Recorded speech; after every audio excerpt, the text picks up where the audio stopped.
আপনি কি অস্ট্রেলিয়া যেতে চান কিন্তু ভাবছেন দূতাবাসে গিয়ে অ্যাপয়েন্টমেন্ট নিতে হবে? ভুল ভাবছেন। 2025 সালে অস্ট্রেলিয়া ভিসার জন্য আপনাকে আর কোনো দূতাবাসে যেতে হবে না। আজকের ভিডিওতে আমি দেখাবো কিভাবে আপনি পুরো ভিসা প্রসেসটি ঘরে বসেই সম্পন্ন করতে পারেন। সুমন টিক্স চ্যানেলের পক্ষ থেকে হাজির হয়ে গেছি আমি সুমন, আর আপনি দেখছেন সুমন টিক্স, যেখানে আমি বিদেশ যাত্রা, ওয়ার্ক পারমিট এবং মাইগ্রেশন সম্পর্কিত সকল আপডেট নিয়ে আলোচনা করি।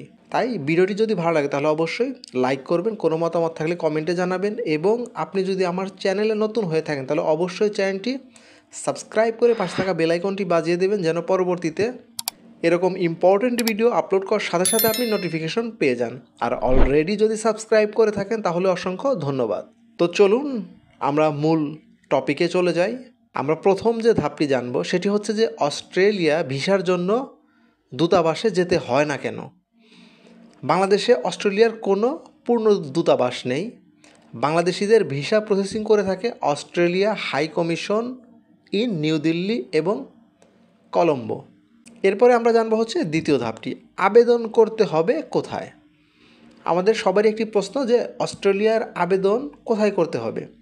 ভিসা আবেদন করতে হবে অস্ট্রেলিয়ান ইমিগ্রেশন এর ওয়েবসাইটের লিঙ্কটি আপনারা অবশ্যই আমার স্ক্রিনে দেখতে পাচ্ছেন, এবং এখানে একটি অ্যাকাউন্ট খুলতে হবে।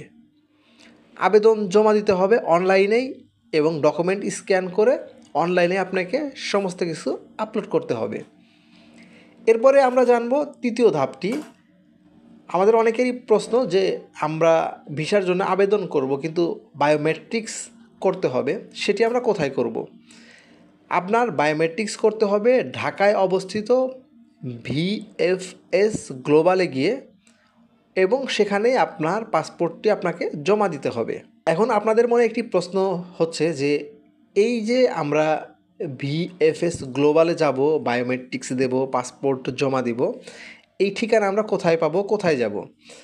স্ক্রিনে আপনারা যে অ্যাড্রেসটি দেখতে পাচ্ছেন সেটি হচ্ছে অস্ট্রেলিয়ার বাংলাদেশে ঢাকায় অবস্থিত VFX গ্লোবালের যে অফিস, সেটির অ্যাড্রেস আপনারা দেখতে পাচ্ছেন।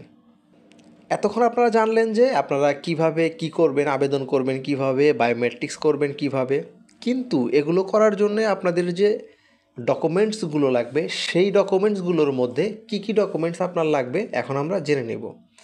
প্রথমেই আপনার লাগবে হচ্ছে একটি ভ্যালিড পাসপোর্ট। আমি সবসময় বলে থাকি যে অফিসিয়ালি বলে 6 মাসের ম্যাথ থাকতে হবে, কিন্তু আমি আপনাদেরকে বলি আপনার অবশ্যই যেন 1 থেকে 1.5 বছর আপনার পাসপোর্টের ভ্যালিড ম্যাথ থাকে, কারণ ইউরোপের ভিসা হতে মোটামুটি 8 মাস থেকে 1 বছর লেগেই যায়। তাই ধৈর্য সহকারে আপনাকে ভিসার জন্য আবেদন করতে হবে, এবং আপনার পাসপোর্টের যেন যথেষ্ট মেয়াদ থাকে সেদিকে আপনাকে খেয়াল রাখতে হবে। এবং আপনার ছবি লাগবে, আপনি যে দেশে যাবেন সেই দেশের পাসপোর্ট সাইজের ছবি লাগবে। আমি আবারও বলছি, আপনি যে দেশে যাবেন সেই দেশের পাসপোর্ট সাইজের ছবি লাগবে, বাংলাদেশের পাসপোর্ট সাইজের ছবির কথা বলছি না আমি। ভিসার ধরন অনুযায়ী আপনাকে লেটার অফ অফার অথবা COE এটা থাকতে হবে। মেডিকেলের স্লিপ কিছু ক্ষেত্রে লাগে, যদি আপনার লাগে সেক্ষেত্রে আপনার মেডিকেলের স্লিপ জমা দিতে হবে। বায়োমেট্রিক্স ফি সেটি জমা দিতে হবে। Visa fee, online payment slip সেটা আপনাকে থাকতে হবে। আশা করছি আপনারা মোটামুটি জেনে গেলেন যে অস্ট্রেলিয়ার যে ভিসার আবেদন সেটি আপনি ঘরে বসেই কিভাবে করতে পারবেন। আর আপনার যদি ইউরোপের অন্যান্য দেশ নিয়ে কোনো প্রশ্ন থাকে তাহলে অবশ্যই আমাকে কমেন্টে জানাতে পারেন, আমি আপনাদের কমেন্টে রিপ্লাই দিয়ে থাকি। আর এই ভিডিওটি যদি আপনার একটু উপকার আসে তাহলে অবশ্যই ভিডিওটি শেয়ার করতে ভুলবেন না, কারণ আপনার মতো অনেক ভাইয়েরাই সঠিক তথ্যের অভাবে নানান রকমের প্রতারণার শিকার হচ্ছে। আশা করছি এই ভিডিওটি আপনাদের ভালো লেগেছে।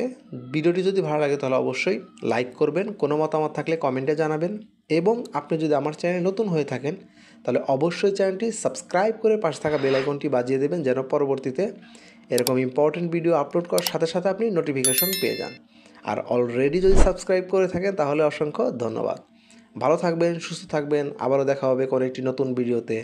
সে পর্যন্ত আল্লাহ হাফেজ।